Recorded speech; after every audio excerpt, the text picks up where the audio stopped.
what we're going to do today is to look at,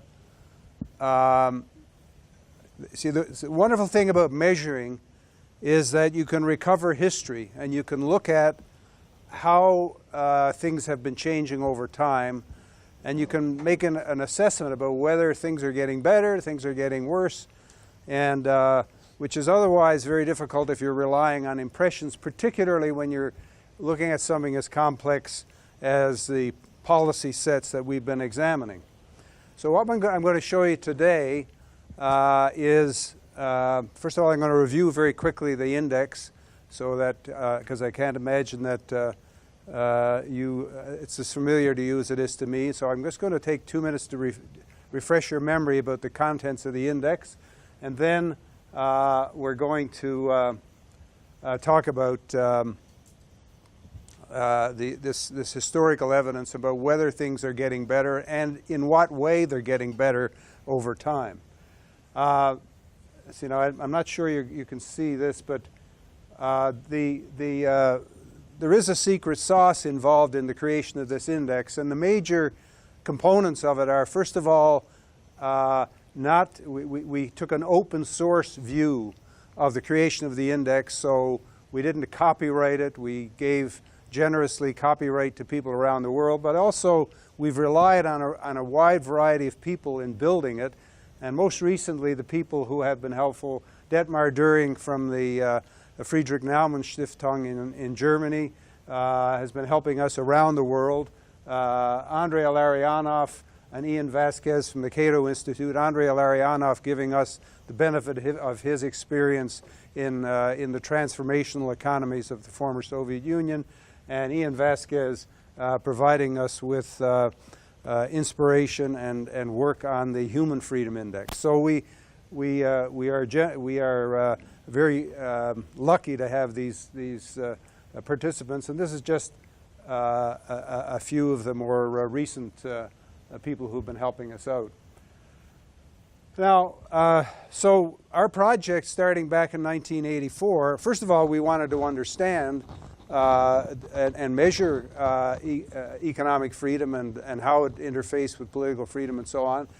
But then we became seized of the idea that now that we had these measurements, maybe we should go out and try and change it, because that's the main purpose of the Fraser Institute, is to try to change the world, not just to study it. George Stigler used to say that the difference between he and Milton Friedman was that George just wanted to understand the world, whereas Milton wanted to change it. And I think that that's a very good a characterization of division of labor. And at the Fraser Institute, our objective from the very beginning was to change the world. So the question is, have we been succeeding? Is this project, which of course is not just the Fraser Institute engaged in this, Larry and all the people that you see on this podium are trying to change the world in their own way. And so the question is, have we been succeeding? I just want to remind you, first of all, of the contents of the index. And I wasn't very clear about this when I made my remarks yesterday, and I think some people were left wondering whether I'd lost my marbles, because I didn't point out that generally when we're talking about the index, an increasing score, for example, on the size of government, doesn't mean that the government is getting bigger. It means the government is getting smaller, because we're taking a point of view on whether larger government or smaller government is better from the point of view of economic freedom. And so we have to be careful in interpreting the size of government things. We're looking for less size of government and more size of the private sector because of the fact that we're looking at economic freedom. In the case of the rule of law and property rights, similarly, we'll have cases where the numbers are running in different directions. Sound money, well, the rule of law and property rights is probably the name stands for itself. In the case of sound money, we're going to be looking at the extent to which the government is running inflation to damage the currency, and we're going to look at the extent to which you have alternative currencies to choose from, and so on. Freedom of trade with foreigners is pretty straightforward, but once again, higher tariff rates mean a lower score, and and higher intrusion in trade means lower scores, and vice versa. Free markets of labor, capital, and business. Similarly, there will be, we have to be careful when we're talking about it, and I'm going to show you the detail today, so it'll be less confusing perhaps than it might have been yesterday. The other aspect of the index is that we had right from the beginning the idea that we would measure the world, and we are measuring the world, and we're measuring all of the countries for which there are data now, which is from the starting with the first year we did, I think, only 50 countries. Now we're doing 157 countries, if you include Hong Kong as a country. And what we would like to see, our ambition would be to have every country scoring a 10 in every one of the categories that we measure. We're scoring everything on a minimax 0 to 10 scoring, and we would like to see every country scoring a 10. So what we're going to look at then is we're going to look at the distribution around the world of the scores in all of the areas that we manage. So I'm going to explain this chart here. On this side we have frequencies. So I'm going to show you frequency distributions. They're approximations to frequency distributions because, of course, we're using single frame data here, so we're not really looking at frequencies, but we're, from a statistical point of view, looking at frequencies of the different outcomes, and we're going to look at where the distributions, as you'll see in a moment, are lining up relative to the scores from 0 to 10. And we're going to look at different dates. Now this, what I'm going to show you on this first chart is what we would have hoped to see.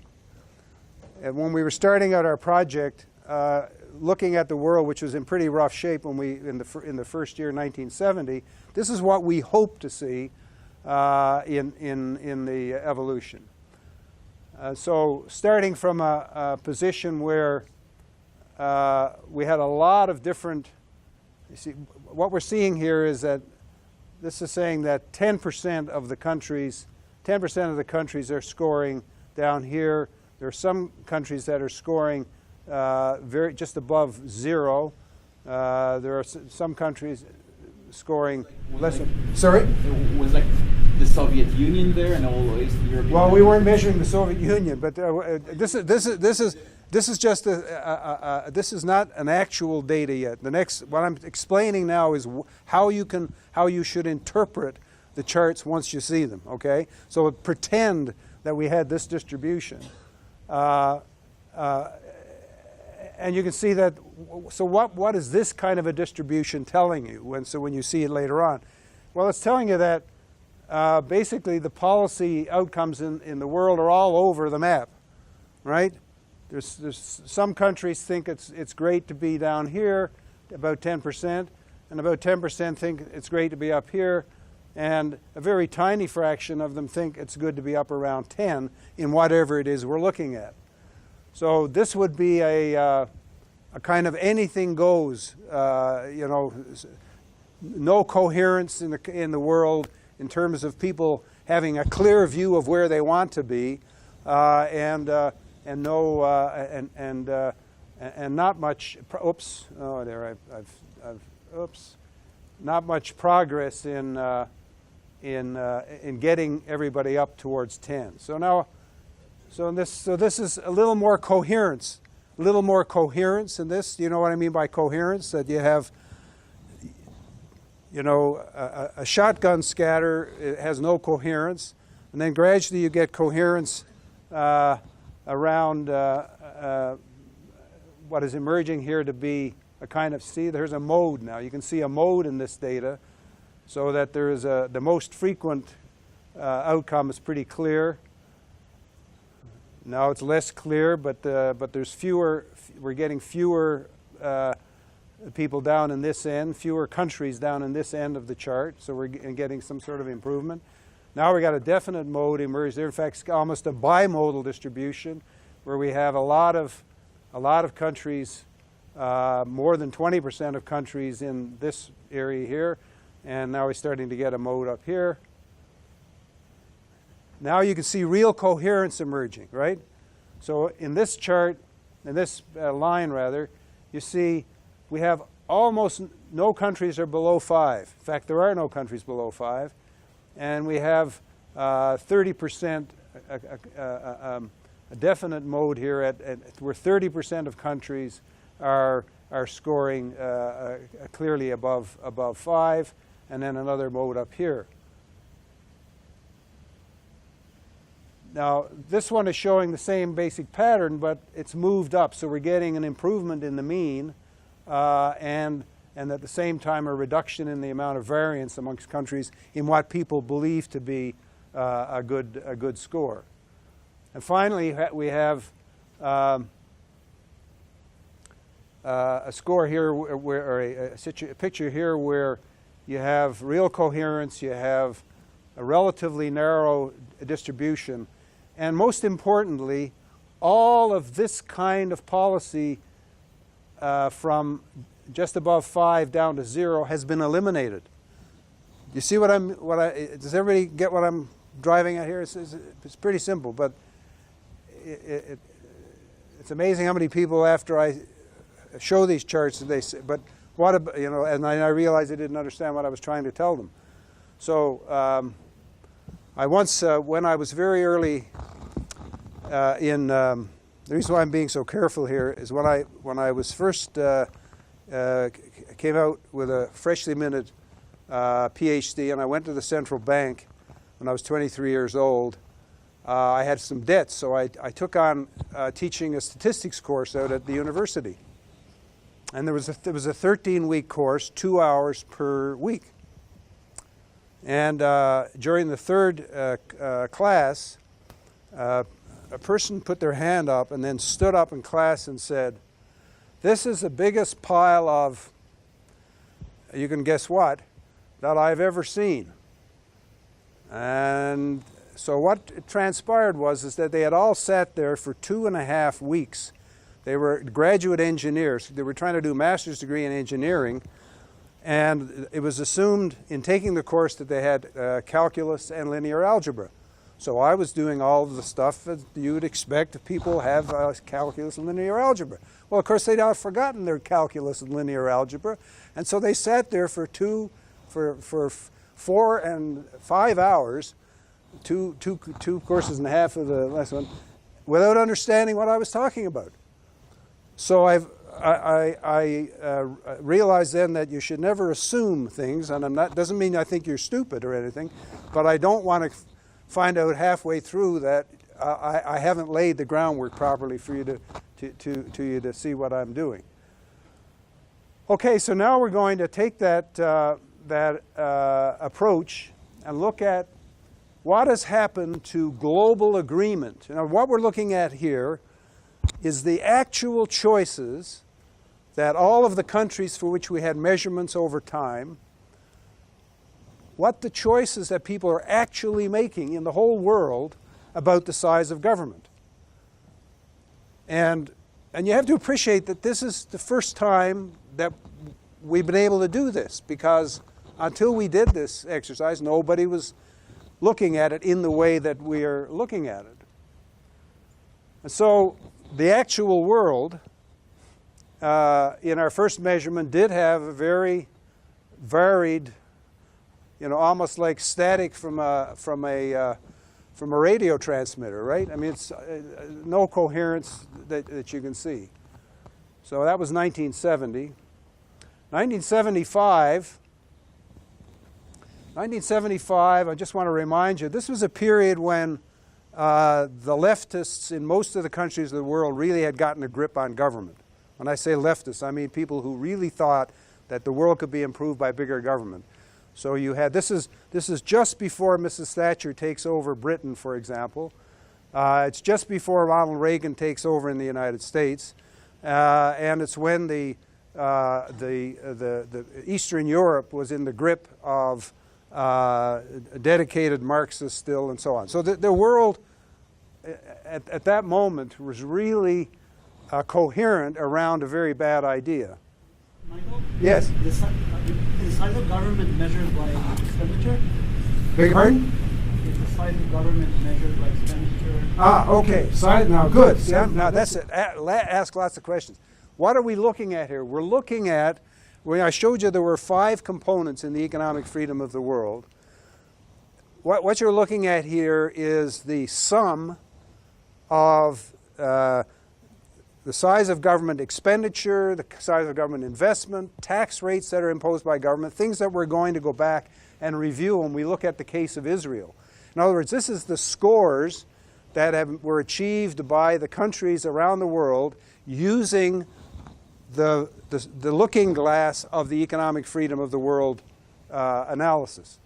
So this is the score in that first part of the Freedom Index, which is the size of government.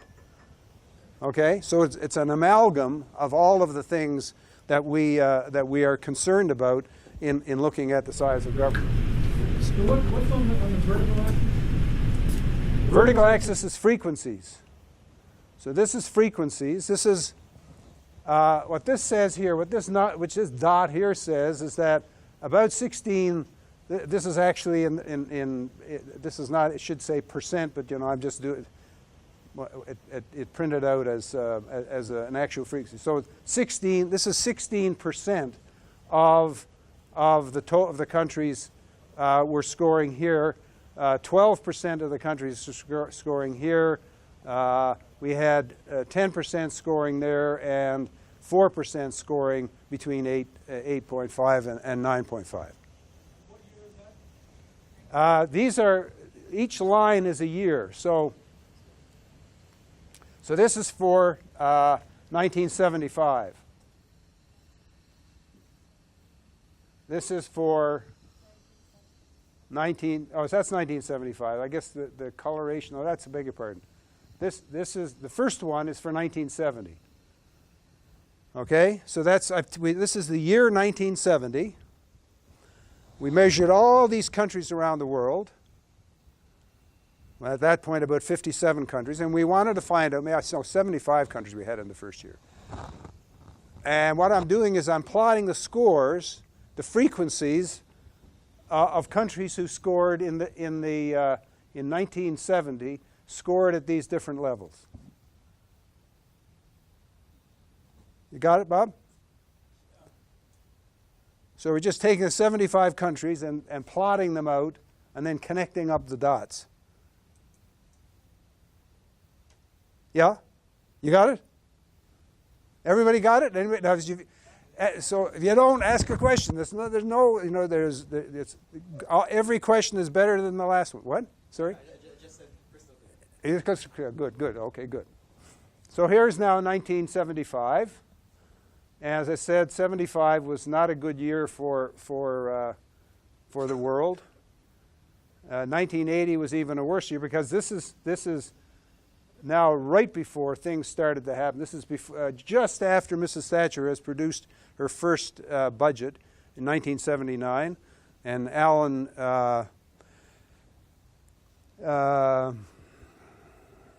Walters, who was on our editorial board at the FRASER Institute, was Mrs. Thatcher's economic advisor, and we had sort of an inside view of what was happening there. In fact, we had very interesting interaction between us because of the work we were doing in Canada. But in any event, they were facing, that was, well, of course, you're all too young.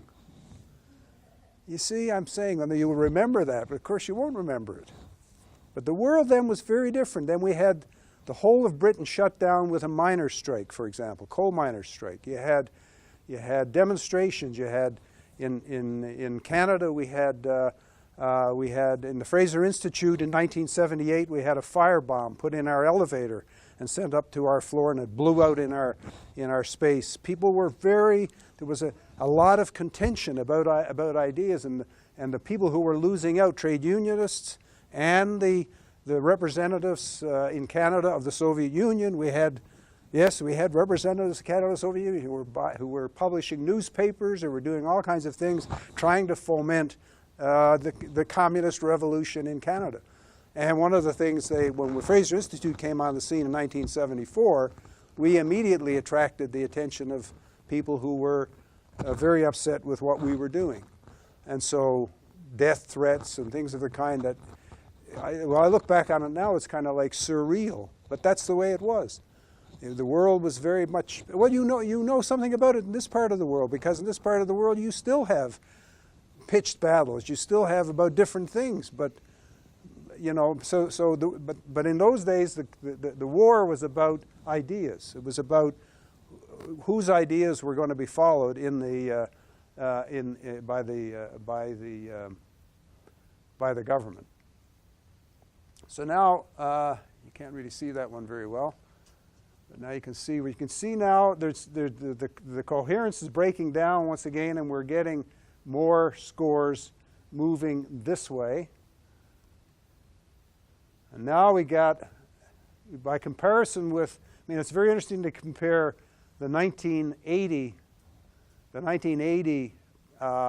frequency with the frequency we've got now in 1995. So this is now, the Soviet Union is gone, is toast. Ronald Reagan's policies and Margaret Thatcher's policies are followed by more and more countries. You have, we've had a lot of change in policy in Canada and in the Commonwealth countries of Britain, and so on. So there's been a lot of shift in, but as you'll see, not completely, because we then had an emergence here of a further showing of low scoring. Now, some of this, I have to tell you, is in the data itself, because remember what we're doing, and I'll warn you of this as you're interpreting all this stuff. As we're moving forward in time, we're getting more data and we're adding more countries. So by the time we get to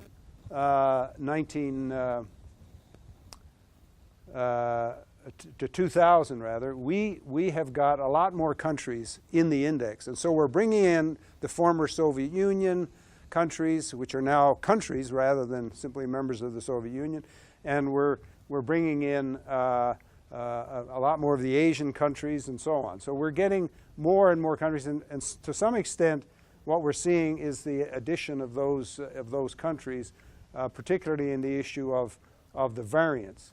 The mean is still moving up, but we're getting more variance in the data, and that's because we're adding more countries.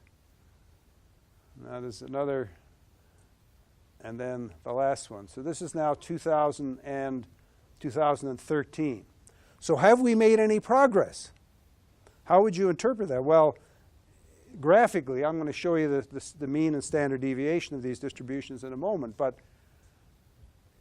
you can see that what has happened is, in terms of outcome, is that we have eliminated all of these countries who are scoring very low, below 4. All of that has been more or less eliminated.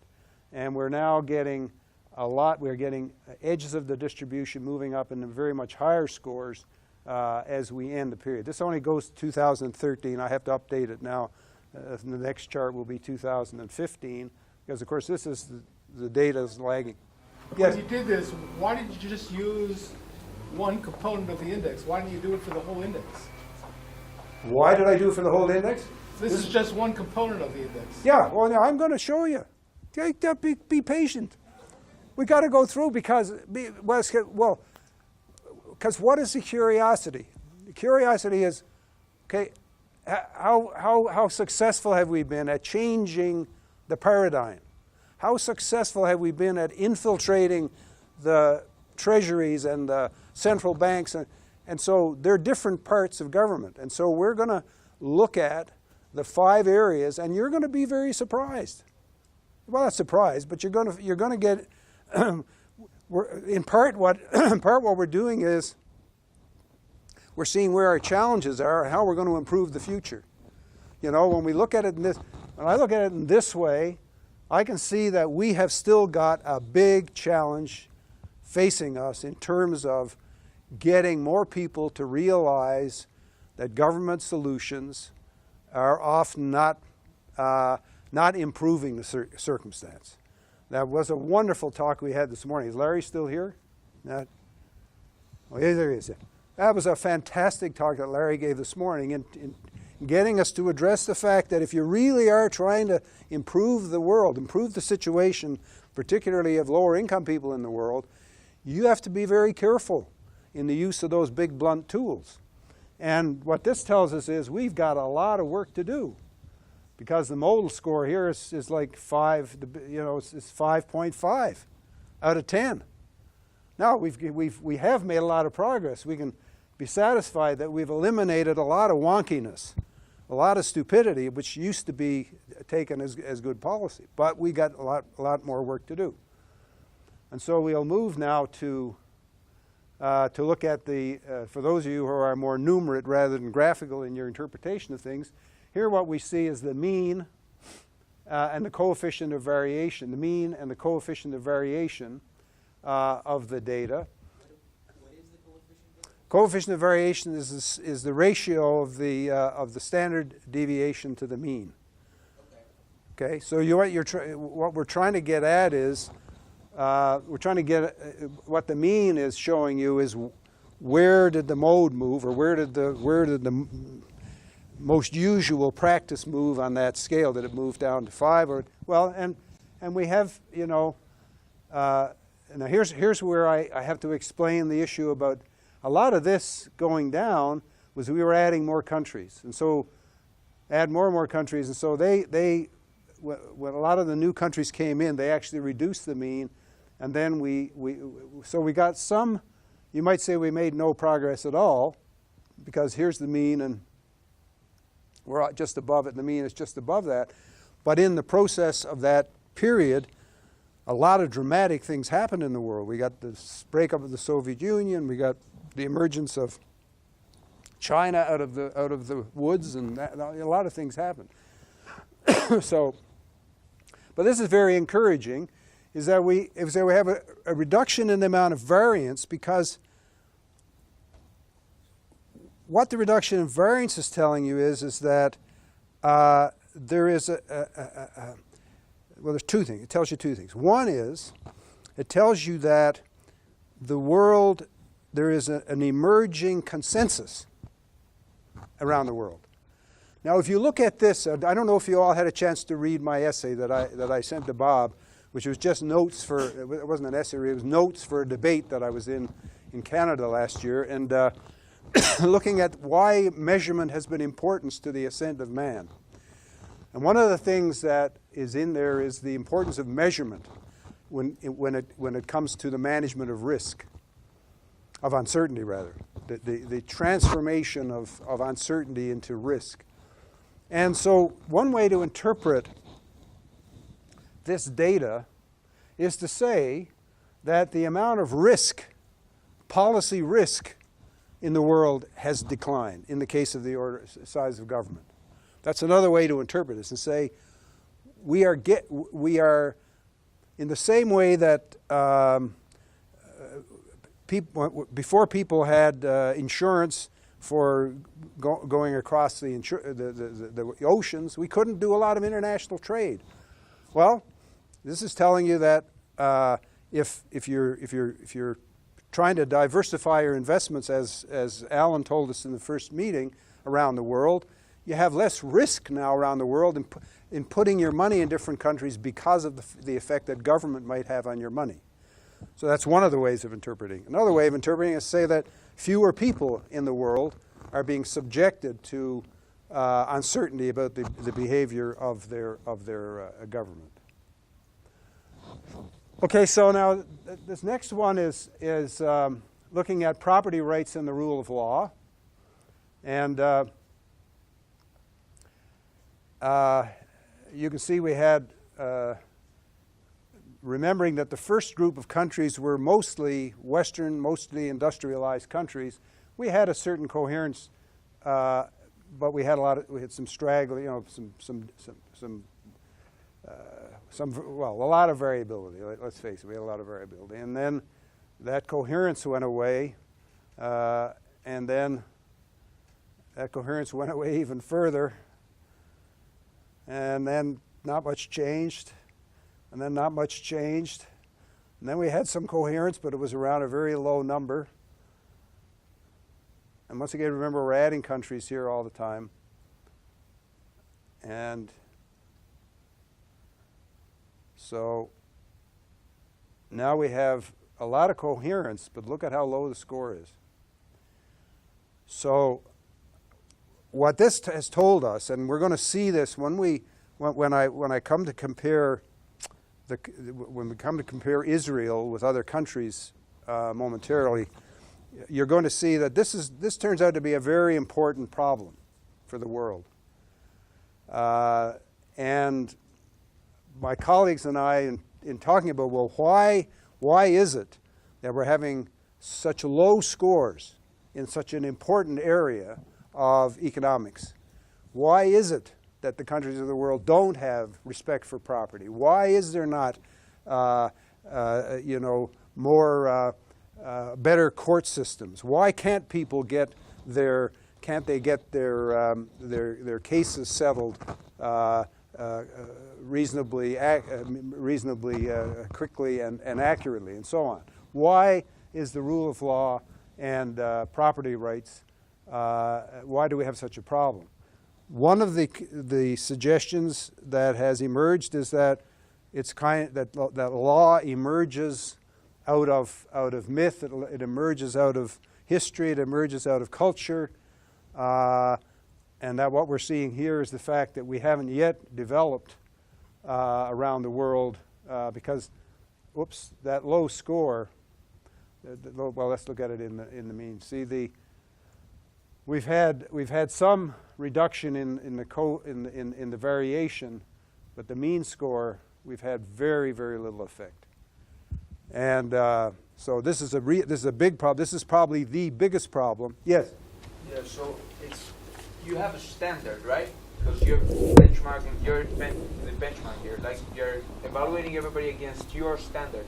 The question is, how do you define what's good and what's bad? What's a good government, what's bad? Yeah, you're going to see, we're going to be looking at the individual components of this. And you'll see it's things like, is there an independent judiciary? Is the military interfering with the court system?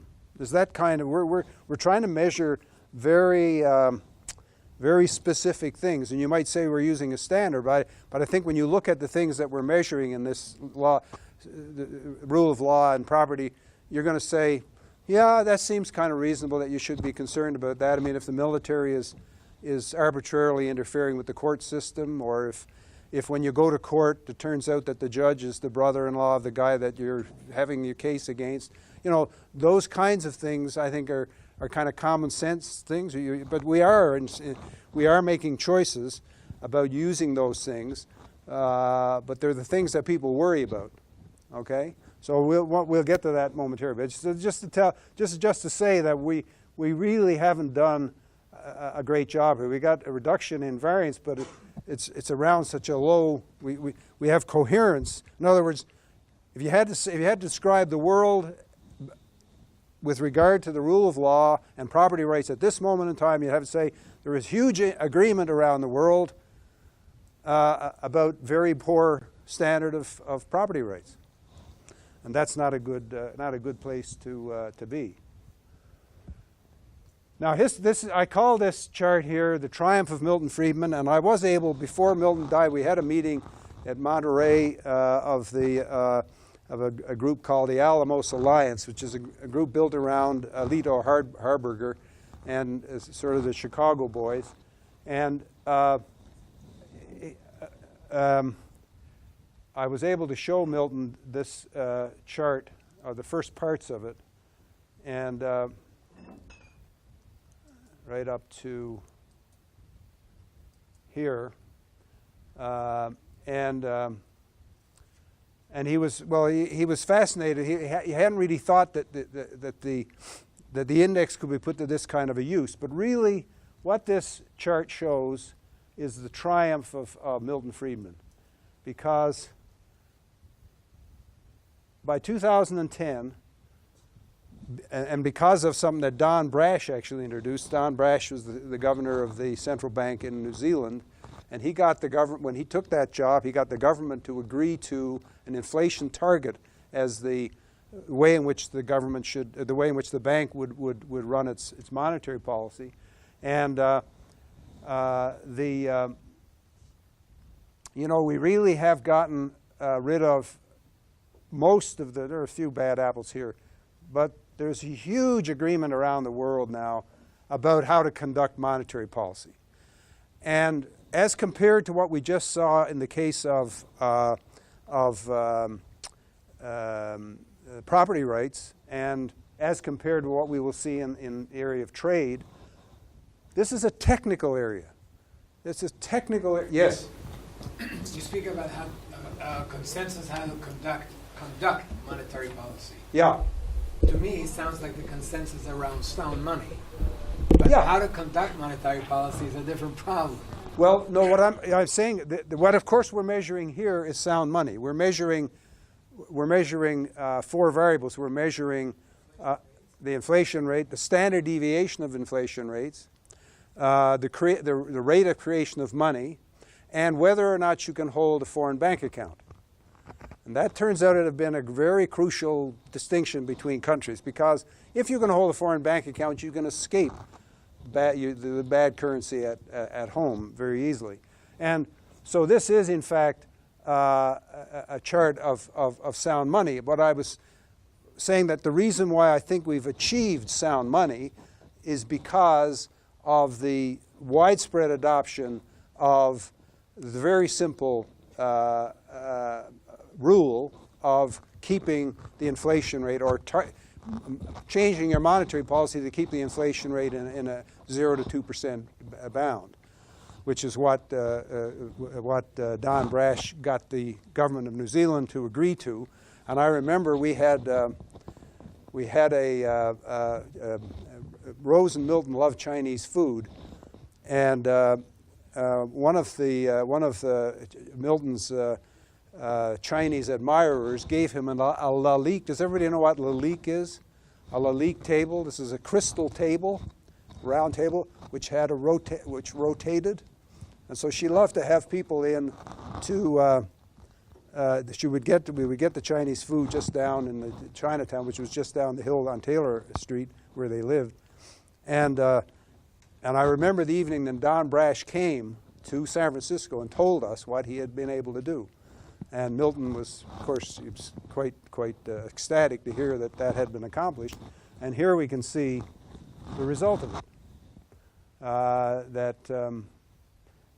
For the most part, that part of monetary policy is not a problem. I mean, I think we still have problems with monetary policy, but that's of a technical nature, which maybe if I come back next year we can talk about that. But that's a different matter. So here we see what we would like to see.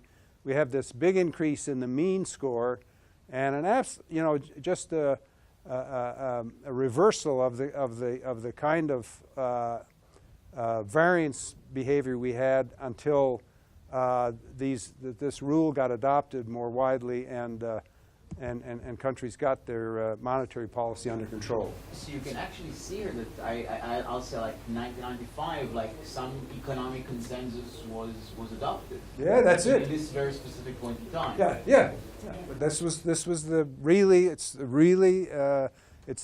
monetary rule. But don't forget that it was Milton Friedman who got us to focus on the money supply.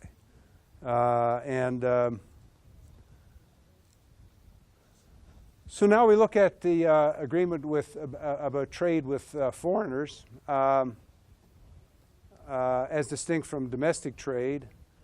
And once again, in the early years, we had lots of opinions about what should be the way to proceed. But you can see there's. Oh, why has it stopped now? Where's our technical man? Is he still here? It's not. Wait, now let me just see if it'll work here. Here we go. Now it works. This thing is not working. Yeah. So you can see that But now you can see coherence right at the end here. You can see coherence starting to show up. And now, very much like in the case of the money supply, because of the two things: the transformation of the GATT and the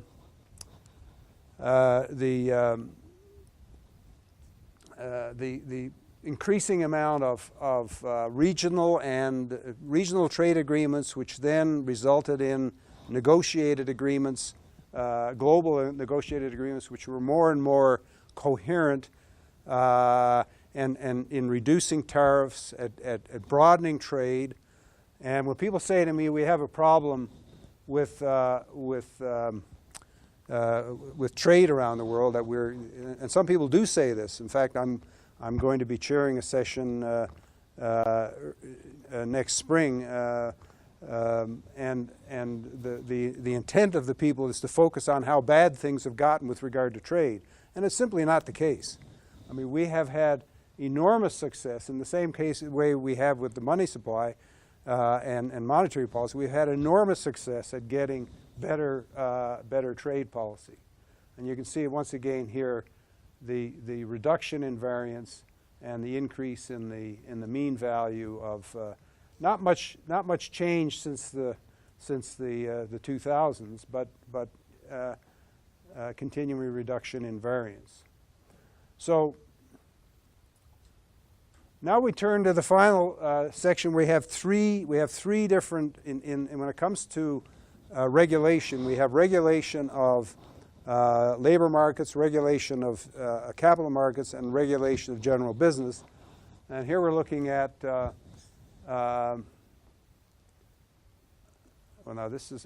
don't have them broken out. That's right. This is the overall measure of interference in business markets, markets for labor and credit. So we've amalgamated them all together. But once again, you can see that coherence around a bad number,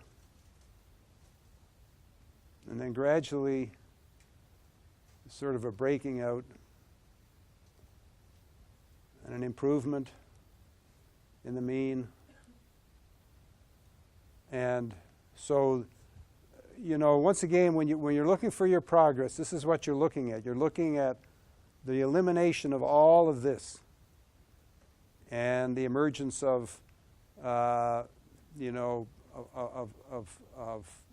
7 out of 10 kind of scores, much more prominent, and this is so the overall mean score is up for the world is up above 7, and the variance is way off. And now to get to Bob's question. What has happened to the whole overall level of freedom? We're not surprised now to see the pattern that emerges here. Simply a sum of the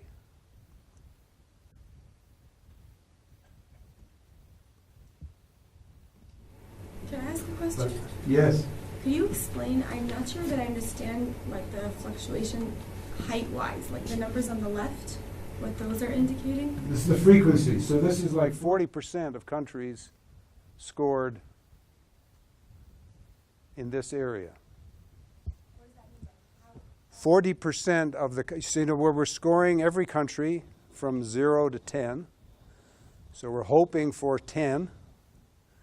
Hoping that every country would be scoring a 10, and in this chart, around 40% are scoring at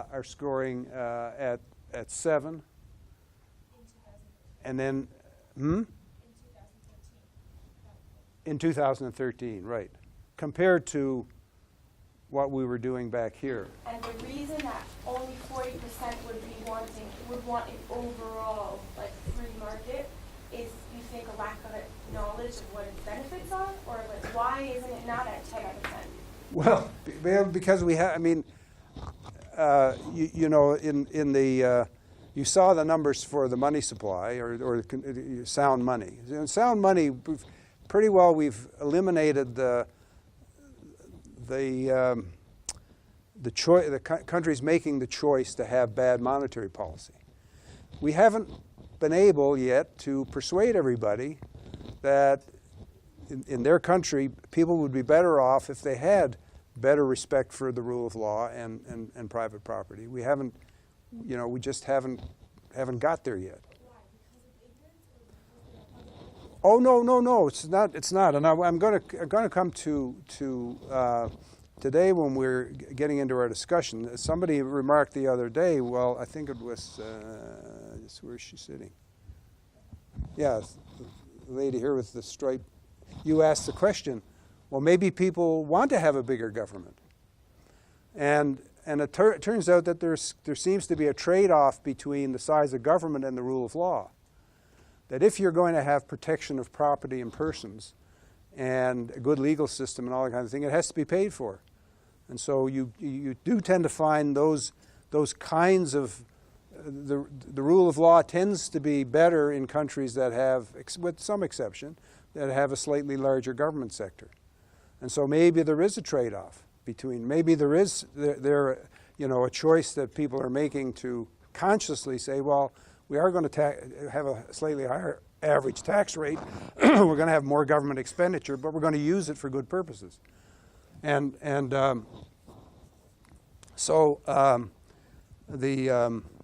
some of it may be, well, it is reflecting. I mean, we know it's reflecting different choices. It may be that it's reflecting, we have Iran in this number, okay? I was just in Iran. 156. They score 156 out of 156. They're right at the Iran, yeah. So right at the bottom in every category, right at the bottom.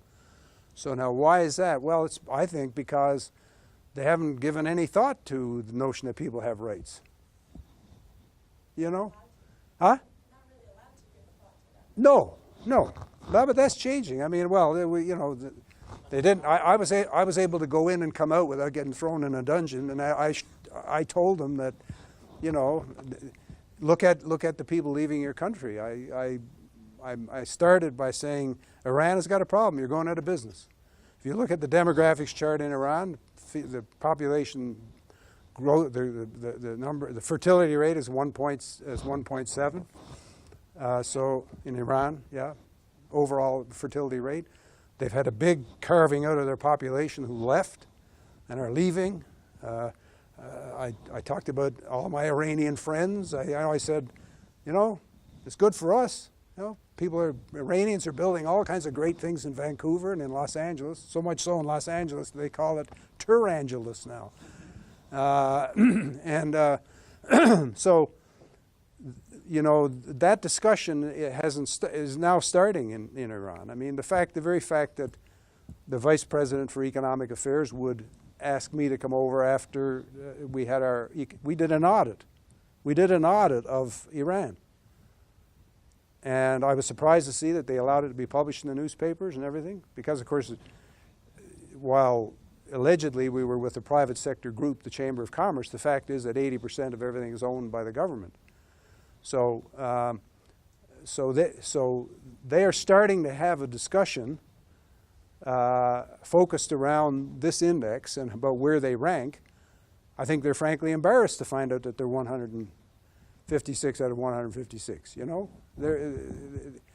And certainly the vice president who used to be Rouhani's chief of staff, and in this government he is the vice president of economic affairs.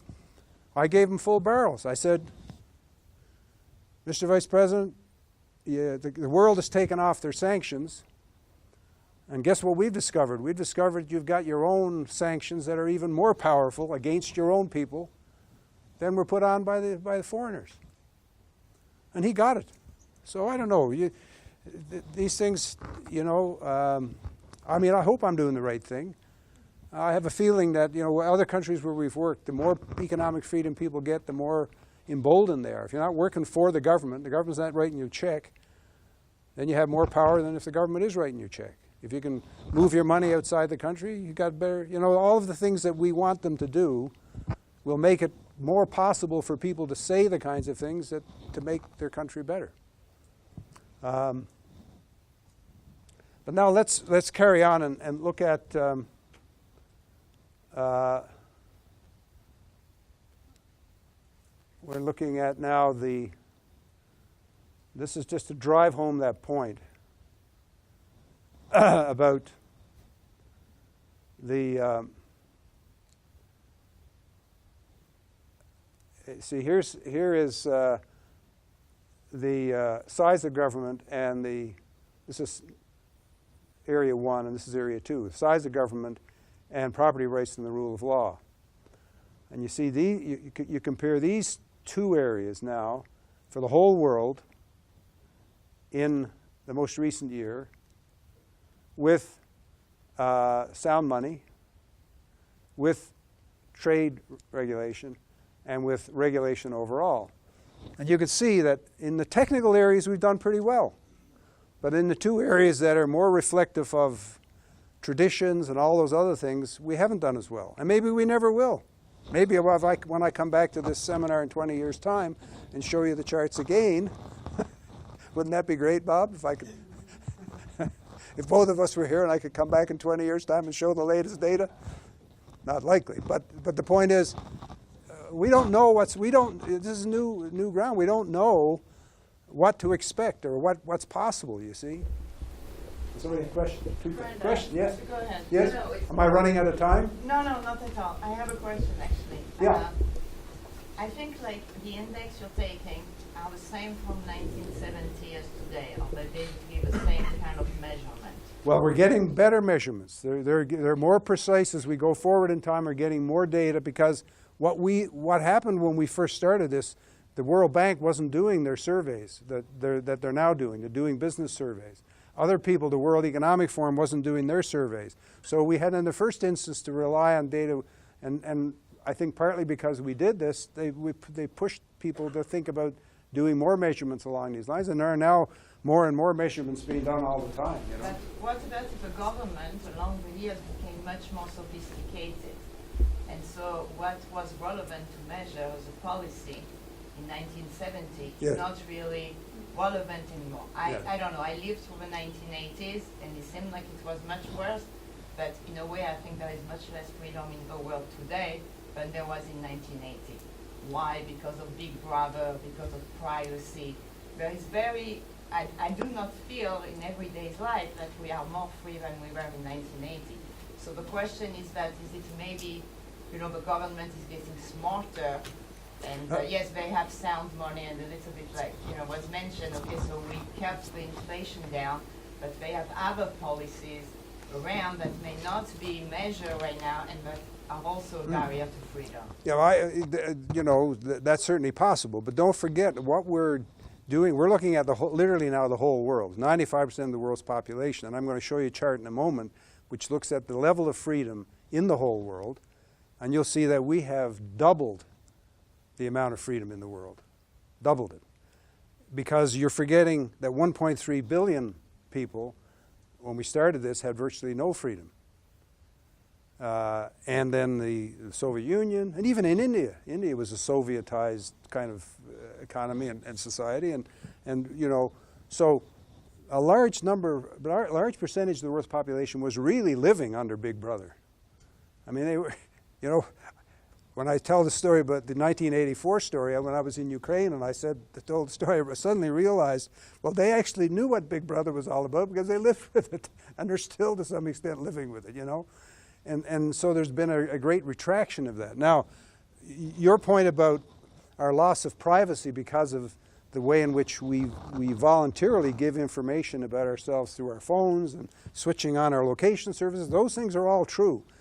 And at some later stage, it may be that we'll find that this has all been a terrible mistake. But I don't think so. I think that what I see going to China today compared to when I went to China 30 years ago, there isn't any question that the Chinese are freer today than they were then. No question whatsoever. And the same is true of the former Soviet Union. People are just freer. If you go to St. Petersburg today, compare with St. Petersburg 30 years ago, just the automobiles that people are driving, for example, the Trabants, oh God, you had to cover your face because of the fumes coming out of the car. So it's a really really has improved. But let's go forward. We haven't got to it. We got to look at our Israeli results. So here's our question: how free is the average citizen of the world? You see, what we've been looking at there is countries. So in that index, China gets the same weight as Madagascar when we're just looking at countries. What you saw there was a country distribution. So if we now go through this, and this is the overall score.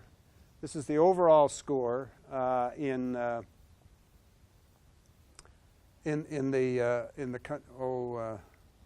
this is the overall score in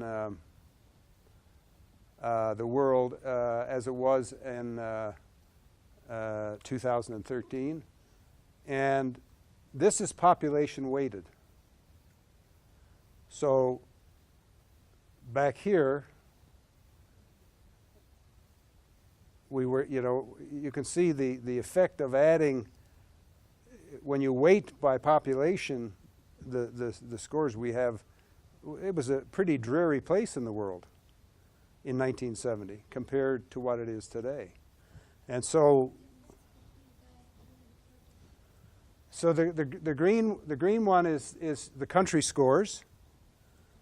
It's the average for the whole world, the country scores. And in this one, what I've done is I've weighted the countries by their population. So when I put China in and I multiply it by 1.3 billion, the fact that China had very low levels of freedom really drops it. And when we put Russia in at their sorry, the which? No, it's that there are more people. When China's score moves up by 1%, it affects many more people. So if we're asking what is the state of the freedom experienced by people in the world, the answer is that it has doubled. So if you looked at the average person in the world in 1970 and today, and I think that this is a more accurate way in which to do if you're trying to make a global kind of assessment, it makes more sense to weight it by the population that in each of the countries. Is there a question over here? Yes. On your rating scores, 10 is the perfect score. Yeah. Could it be perhaps in the future, time might prove that maybe settling on one of these ratings on 7 or 8 would be more successful for a country?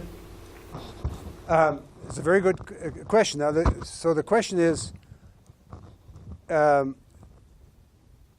countries better off to have higher scores, or is there an optimum score, and is it 7? All of the data, there have been now thousands of articles done and published in peer-reviewed literature using this index to examine all kinds of different questions about whether theaters, there's more arty movies in theaters when there are higher levels. They do everything. They're using this to measure all kinds of things around the world. And one of the questions that they ask is, well, is standard of living better?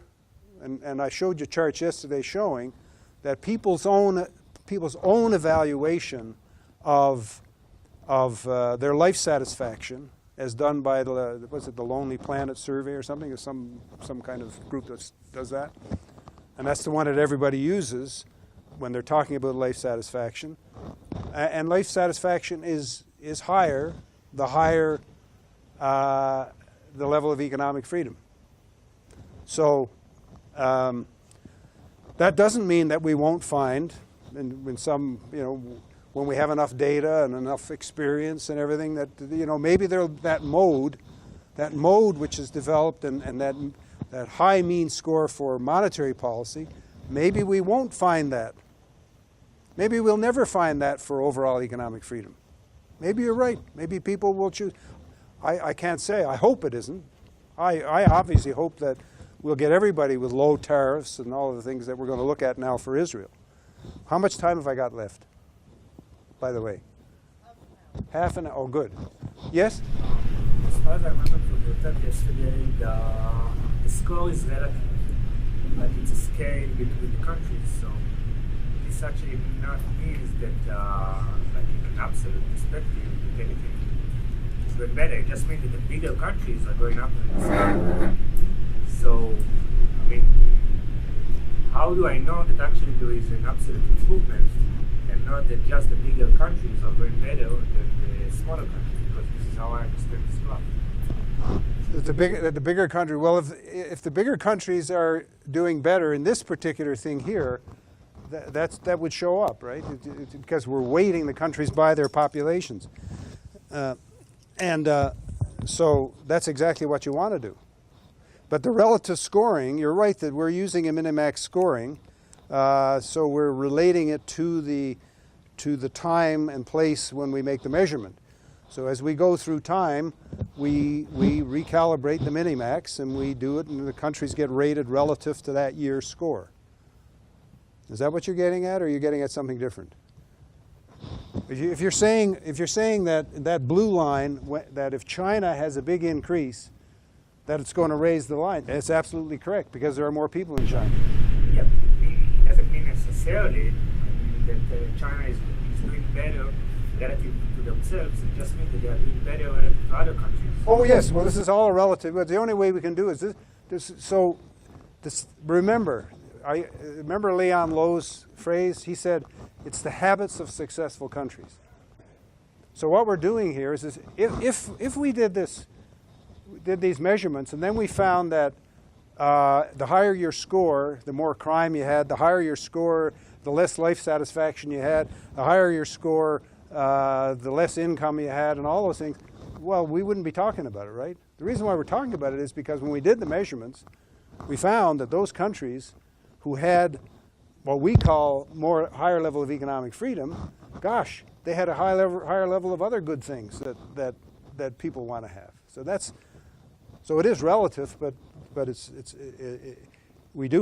not ambivalent about the 7 score, the 8 score, or the 5 score, because we know the higher the score is because of all this research, papers after papers after papers coming out in every kind of a journal you can imagine, using this index to see what effect it has on people's lives.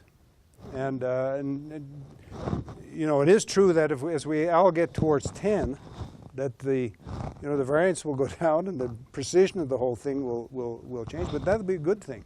If every country is scoring a 10, well, maybe time to close up shop. You know, I don't think so. I don't think that's ever going to happen. But that's we really have to get on now, because I want to show you a couple of examples that are not local to show you what are the, I think, really important things in the index before we get to looking at Israel. So here's 2 countries we're going to look at, Canada and Mexico. Both energy producers, both the same trade agreement with the United States, both sharing a border with the United States, both fought a historic war with the United States, both with extraordinary natural endowments. So these 2 countries have a lot of things in common, but look at the differences in our incomes. So the average per person U.S. dollar income in Canada in 2014 is $49,000. In Mexico is $9,400. So what explains the difference? And so when we look at, can everybody see this? Can you see these numbers? Okay, I'm glad you can see these, but you're not going to be able to see the ones for Israel, I don't think. But we'll get to that when we get there. If you look at the scores in each of the 5 areas and the overall score for Mexico, what are you struck by? You're struck by this one. Property rights and the rule of law. And you're struck by the regulatory one. Now, if we look at Canada and we go across,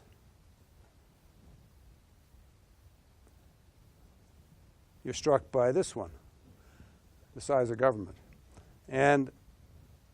But the main thing you see is the huge gap between the property rights and rule of law in Mexico and in Canada. I mean, the overall score for Canada is 8. The overall score for Mexico is 6.9. But a major reason for that, because they've done reasonably well in sound money, they've done reasonably well in the size of government, probably maybe too small the size of government, I don't know. And their total score is 6 point. Well, they've done all right as well in regulation. Well, regulation not so good, but in trade they've done well. Trade, sound money, and the size of government. But so I think, and this tends to emerge over and over and over again, that the most important area for, and it's certainly borne out by the empirical research, that you have to do well in the property rights and the rule of law, or you're not going to do very well overall in economic terms. Now, here's two other completely different contexts, but they're both islands. They're both off Africa, but they have very different economic freedom results. Madagascar uniformly lower than Mauritius. Here's the income per person in the two places, and you see Mauritius is one of the fastest growing, like Botswana, one of the fastest growing countries in the world over the whole period of our measurement, and now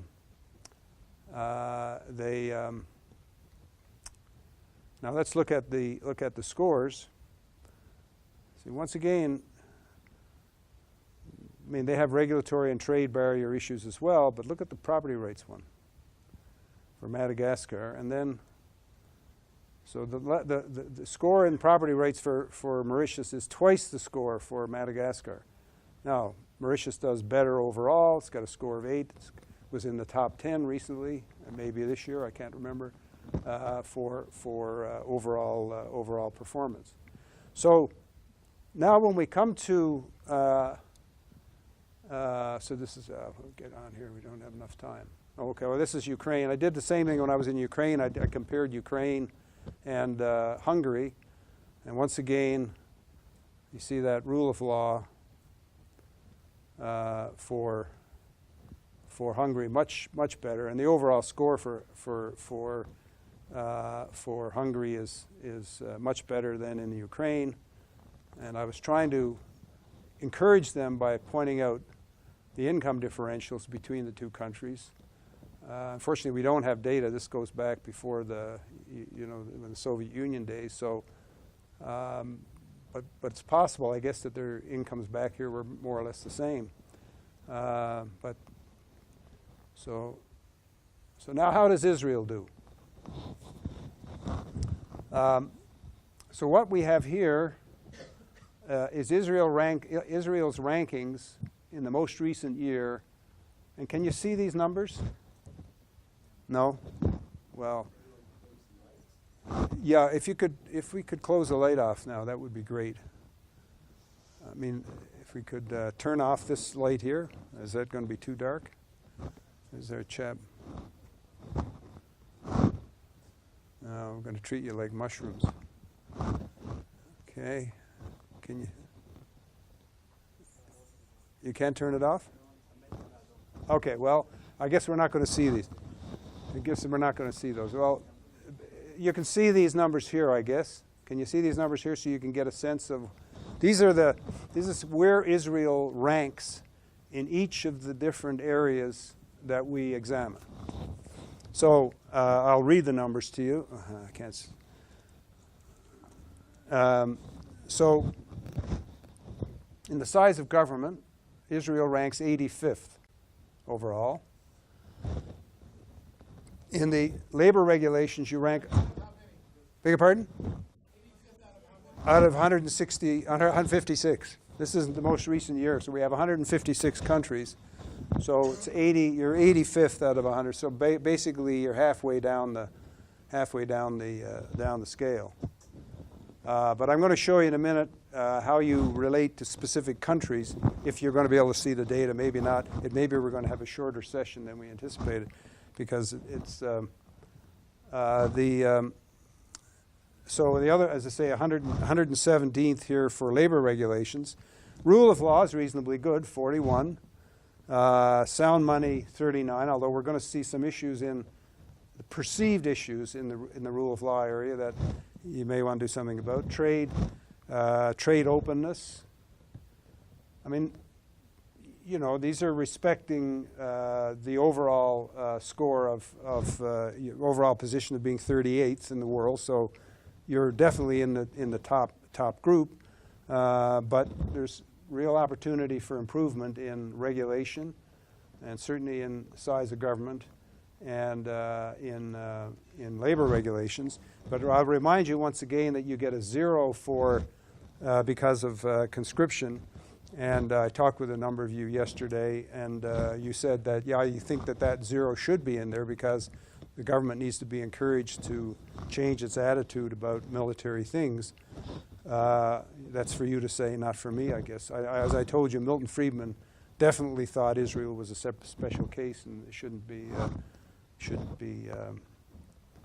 treated the same as other countries because of its particular circumstance. So here's business regulation, and then, as I say, the overall score. Now, can you see these? You can. Oh, wonderful. Because now we have an opportunity now to look at, so you get a sense of the detail that we're doing to score, for example, the size of government. This is government consumption. This is the score that you got. This is the size of government consumption in Israel relative to the top 10 countries. Hong Kong, world, and then the top 10 average. And here's Israel. So Israel is spending more than even the advanced European average, European country average, and the world average, and much more than the top 10 countries, whom you can see right here. So if we look along the bottom, and we look for low-hanging fruit, as it were. Legal oh wait, no, this is right. What happened here? I'm pushing the wrong button. So when we look along the bottom here, it's really the size, only the size of government where you're less than a 5. You have a 5 for your top marginal tax rate, which is, and here are the data. By the way, right next to the scores here, we're showing you the data. And this is a simple, as this chap has pointed out, we're simply comparing your score, your ratios with the ratios of all the other countries. So when you get this 5 for your top marginal tax rate, it's because you have a top marginal tax rate of 50%, where the world average is 29, and the average of the top 10 is 24.8. So you can see that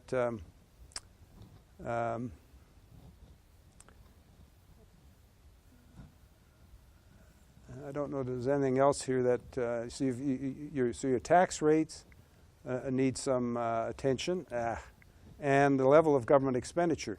Now, you know, maybe when you're running a war economy, your expenditures have to be higher. Certainly, they were higher in the United States during and in Canada and every other country during the Second World War. Maybe that's the explanation. But there's no excuse for having a very high top marginal income tax rate. Much better off to have higher VAT or higher consumption taxes than to have taxes on income, which is destructive, as every economist would testify. And then we go. So this is a. Now I did this because I didn't think you'd be able to read the other chart, but maybe this is just as difficult to read. But you can see the. So I'm just going to go on. You've already had this. So here's property rights in the rule of law, and.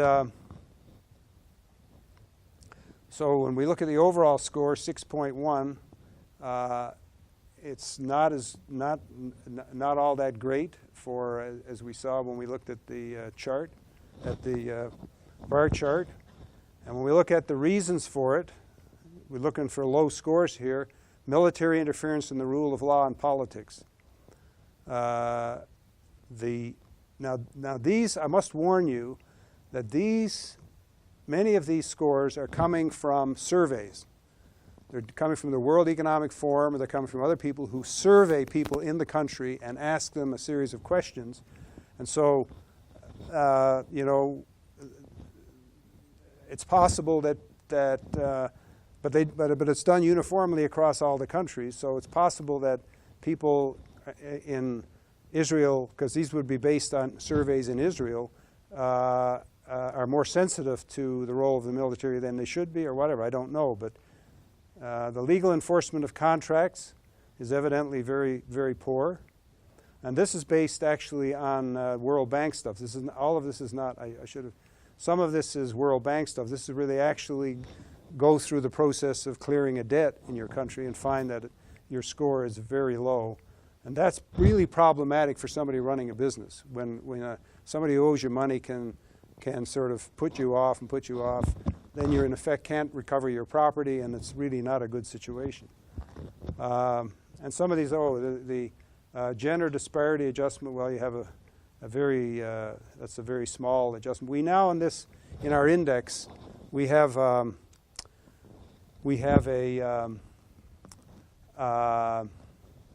adjustment for your score according to whether or not the legal system applies equally to men and to women. This is based on a 5-year study done by Rosemary Fike, and is using data that compiled by the World Bank and others. And so we are now adjusting it. The whole rule of law area gets adjusted. And you can see in all of the countries to which we've compared you here, there are no adjustments necessary. It must mean that in Israel that either men or women, I don't know which, men or women are treated differently under the law compared to no difference between them. And I think in the case of Israel, this is not making much of a difference. In case of some of the countries that we measure, particularly in the Arab world, it's making a dramatic difference because they really do have a gender balance issue from the point of view of the rule of law. Okay, now we go to sound money. Your score is very good. There's virtually nothing to comment on here. You've got a very high score, and I guess this is for reflecting Stanley Fischer. I don't know, but it's in any event a very good performance. Now, freedom to trade with foreigners. You've got now here, unfortunately, we don't have the comparator averages. We have just the countries that are in the top 10. But if you once again look across the bottom here, we have both the data and your rank. So in the area of tariffs, you do very well, 9.72 with a mean tariff rate of 9.10. Where is it? I'm getting off track here. So there's your ranking. Here's the data, 0.42. And then that's in the tax revenue, rather, as a percentage of trade. So you have very low tax percentage as a percentage of trade. When we look at the mean tariff rate, your mean tariff rate, you get a score of 9.1. Your mean tariff rate is 4.5. In the standard deviation of tariff rates, you get a score of 5.9 because you have a huge, relative to your tariff rate, you have a huge standard deviation. And what does that mean? That means that the government of Israel plays favorites and gives big tariffs on some goods, very low tariffs on other goods. And this is, in some ways, the measure of the mischief that is done by the government with regard to trade, and is a very bad indicator. Frankly, you don't want to have a high score in that area, and you can see that most of the top 10 have very much lower scores. Some of them are like, what's that? Zero, yeah, but they have zero tariffs. That's why. Zero tariffs and zero standard deviation. That's one of the reasons why they've been the best performer in the index and the best performer in the world economically over much of our lifetime. One of the reasons. So then we come under, let's see, what is this? Compliance costs. You don't do very well in compliance costs. This is the World Bank measurement of compliance costs to do importing or exporting. This is regulatory trade barriers overall. You've got a 6.7, which is the average of these two. Then there are the black market exchange rates. You know, you're fine. Restrictions on foreign ownership or investment. These are not particularly good scores for a country, but you can see a lot of countries have similar issues. Even Hong Kong. Whoops. The freedom of foreign nationals to visit. Well, you've got a great tourist trade, and so you're doing well. And free to move movement of capital. 7, and freedom to trade abroad. 8.1. Yeah, so you're not really nothing there that really draws attention other than the issue of using your tariff rates to distinguish between people. Here is credit market regulation. We're now going to look at the individual parts of the last part of the index, and generally speaking, this is the ownership of banks, private sector. The ownership of banks in Israel is fine.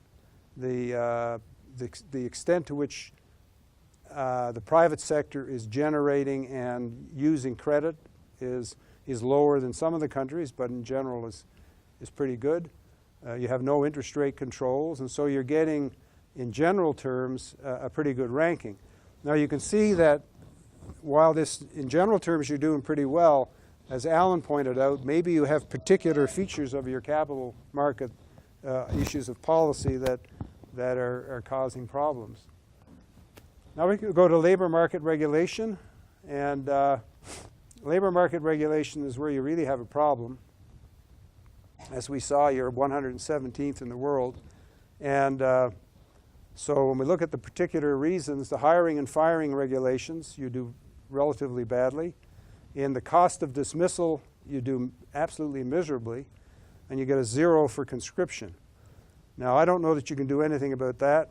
That's I'd say you get the Milton Friedman exemption on that one, but in the cost of dismissal, you can definitely do something about that. And firing regulations, hiring and firing regulations, which are related to that, you can certainly do better, and you can certainly get that score. You compare yourselves to the top 10 in this area, you find that you're way out of the ranking. And that, ladies and gentlemen, is the last chart that we want to look at. And I'm sure you have no further questions. Do you? You're exhausted. Too much data, too many things. But don't forget, you can get all of this data for free on the Fraser Institute website, fraserinstitute.org. And I would highly recommend you do that. There you will also find references to all of the publications, other publications of the Institute in this subject area, and you'll find lots of references to the academic literature which is using the index. So there we go. Oh, there is a question. Okay, good. Oh, great. Oh, good. Okay, so this is Al-Assad. I actually tried to examine it and I got quite confused. What, in your opinion, are the major differences between your measurement of economic freedom compared to, for example, Heritage index of economic freedom, because you compete in this market? Well, so where did the Heritage Index come from? We had Kim Holmes at the Mont Pelerin Society in Miami last fall, and he gave a speech about the Heritage Index. And he pointed out that when they started their index, they used the Fraser Institute Index, which had already been published, but only published in prototype. As I pointed out to you the other day, Jim Gwartney, who was one of the major authors with Bob Lawson of the, and don't forget, there had been 3 books published before that with our various prototypes that didn't work, telling people why they didn't work, you know, and so we did it. In other words, we did it a proper kind of academic exercise of sorting out what was right and what was not right, or what was sustainable and what wasn't. And so the Heritage Index in its inception was simply following the Fraser Institute mode.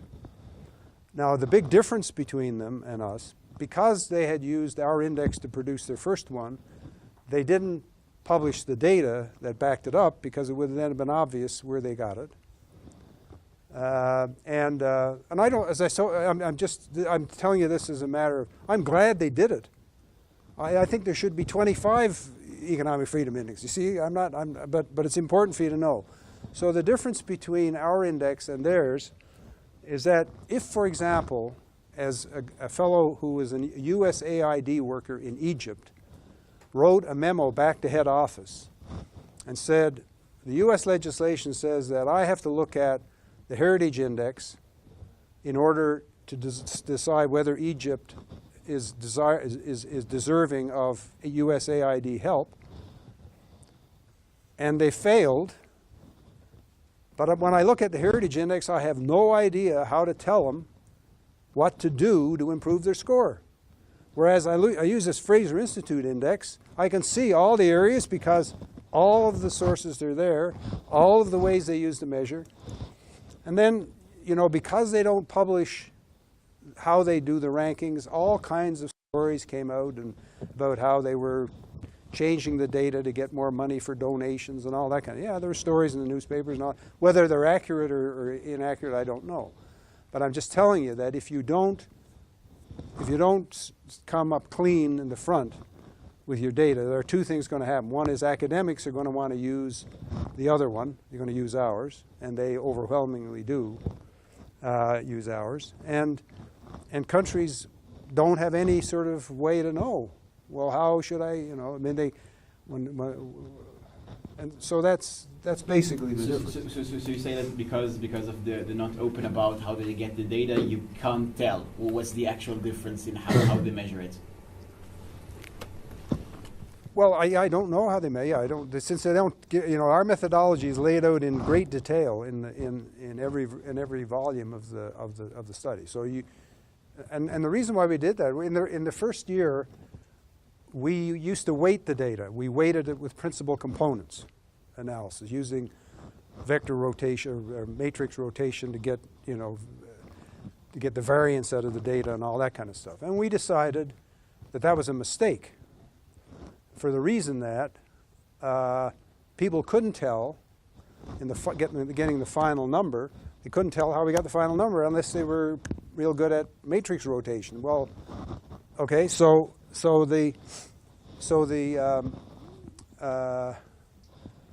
we went away from weights. That was the only difference between the first edition and all subsequent ones. I mean, we had all the detail in. You understand? We had the detail there, but then when it came to producing a number, we said we've used principal components. Well, that's like saying, you know. Put it in the box. Yeah, exactly. Yeah, right. So we I've got to end this chat.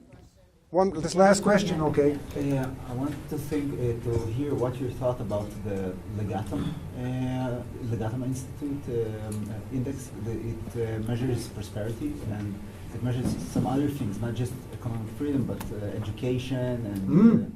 Yes, great. I don't, you know, I looked at that index some years ago when it first came out. I thought, oh, great, somebody's using more things to measure more things. You know, I tell you, I told you at the beginning that my motto and the motto of the Fraser Institute for 45 years has been, if it matters, measure it. And measure it and measure it. Because we have found, and well, now when we started, we measured because I was an econometrician, and that's what I want to do is measure stuff. But now we can say, you want to measure it because if you measure it, you can change it. If you measure it and measure it and measure it, pretty soon the newspapers are writing stories. Can you imagine? When we started this project, nobody even knew there was a such thing as economic freedom.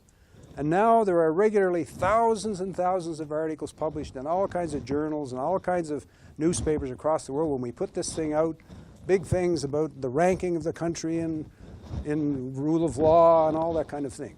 So if Legatum can get people to look at, like for example, you mentioned education. So in Canada, we found that our school system was badly underperforming in some of the provinces.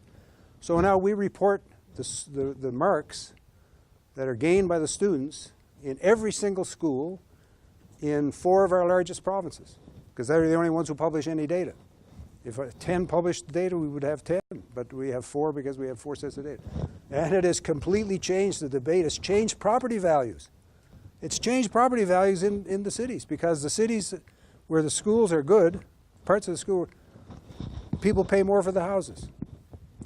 So the measurement in public policy, I believe, is the only way that we're going to get change. And as I said, we can document time after time after time. We're at the Institute.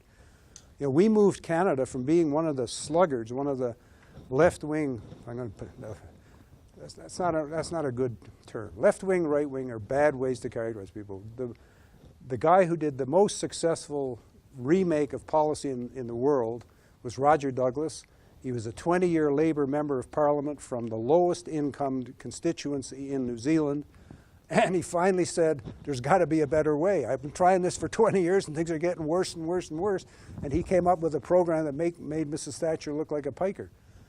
So left-wing, right-wing is wrong. But policies that are inspired by high taxation and those things, that they just don't work. And we can show that now. We can get policy change because we can show that they don't work. And so anyway, so measurement, and I thought it was great when I saw it again. I can't remember the content of it. I thought, well, here's another one.